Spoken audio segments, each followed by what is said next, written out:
질문을 드리도록 하겠습니다. 그러면 노재현 논설위원님께서 5분 내지 7분 정도 발표를 좀 부탁드리겠습니다.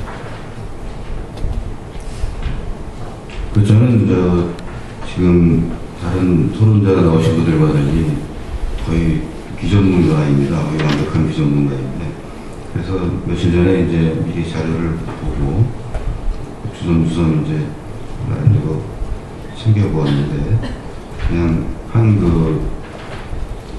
국외자의 이제 상식에 근거한 질문이랄까요? 판단 정도로 도와주시면 좋겠습니다. 오기 전에 이제 연합뉴스 뜬 걸 보니까 내년부터 시각장애인한테도 주식 매매 수수료를 낮춰준다는 뉴스가 더 있더라고요. 그래서 금융투자협회하고 금융감독원에서 증권업계의 자유를 형식으로 해가지고 한다는데, 그런 일들이 사회 다른 분야에서도 많이 좀 널리 확산됐으면 하는 생각입니다. 오늘 행사도 그 일환으로 보고 있습니다. 그런데 예산을 보니까 아까 발표하실 때 대체자료 제작비 같은 경우에 올해 2억 원인데 내년에 7억 5천만 원 한 걸 보니까 신문지상에 나오는 다른 분야의 예산 액수라든가 하다못해 이제 농협에서 여직원, 금융기관 여직원이 사기를 치더라도 요새 수천억 대인데 진짜 너무 작구나 하는 생각이 들어서 좀 답답했습니다. 기본적으로 남 교수님께서 말씀하신 올해가 획기적인 해라는데 저도 공감을 하고요. 그리고 앞으로는 점점, 지금까지는 저도 기자입니다만 신문에 나는 것이 시각장애인 최영씨인가요? 사법시험에 합격을 해야 크게 떠들고 환호를 하고, 그러다가 좀 있으면 잊혀지고, 서울대 이성록 교수가 전신마비인데 극복 인간 승리다 하는 쪽으로만 가는데, 그런 분들은 정말 특출한 분들이고 대단한 분들이지만은 그렇지 않은 분들이 거의 99.9%라고 생각을 합니다. 그래서 일반 우리 400만 얘기되고 하는 그런 일반인 장애인들, 또 그렇게 머리 좋지도 않고 그 의지가 독하지도 않은 평범한 사람들, 장애인도 누구나 일반 사람같이 평범한 사람이 아니고 그 안에도 갈등이 있고 싸움도 있다고 다 알고 있는데, 그런 평범한 사람들, 장애인들이 전반적으로 업그레이드되는 그런 제도가 만들어졌으면 하겠습니다. 저는 디지털 문제에 대해서는 출판계 우려를 좀 많이 듣고 왔습니다.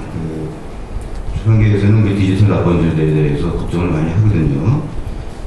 남 교수님께서는 자료를 제출하지 않았을 때 처벌 규정이나 응징 규정을 걱정을 하셨는데, 거꾸로 이제 출판계 쪽에서, 물론 다는 아닙니다. 기본적으로 총론을 찬성을 하는데, 예를 들면 전자책 시장이 붕괴가 되든가 하는 우려들을 많이 하고 있거든요.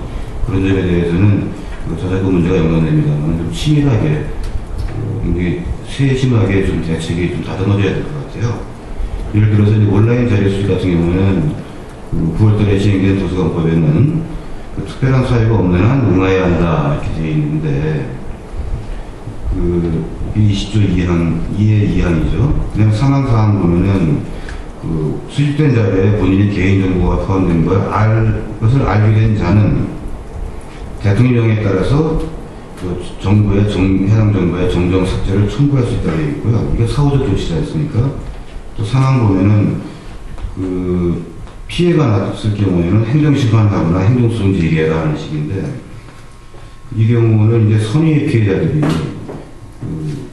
회복하기 어려워. 더구나 디지털 시대에 손해가 한번 발생하면 해운대처럼 거쳐올 수 없는데, 사후 구제 같은 경우에 굉장히 지금 빡빡하게 제도에 의거해 있거든요.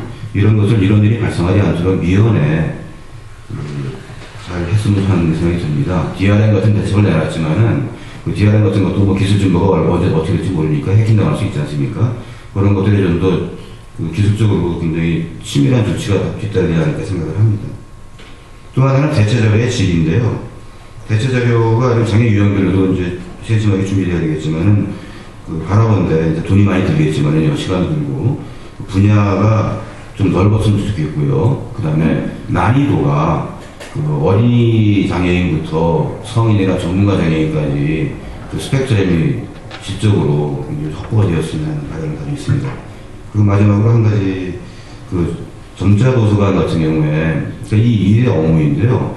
보건복지가족부나 교육부도 무관한 게 아니고 문화체육관광부도 무관할 텐데, 전자도서관 같은 경우는 보건복지가족부가 6월달인가 아마 당연히 24개 배제하는 업무에서 배제시켰을 거예요.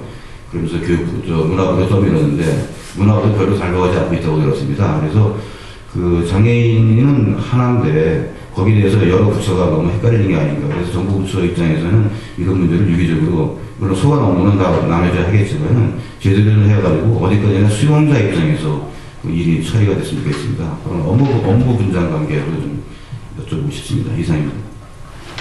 네, 알겠습니다. 그러면 김영일 교수님께서 5분에서 7분 정도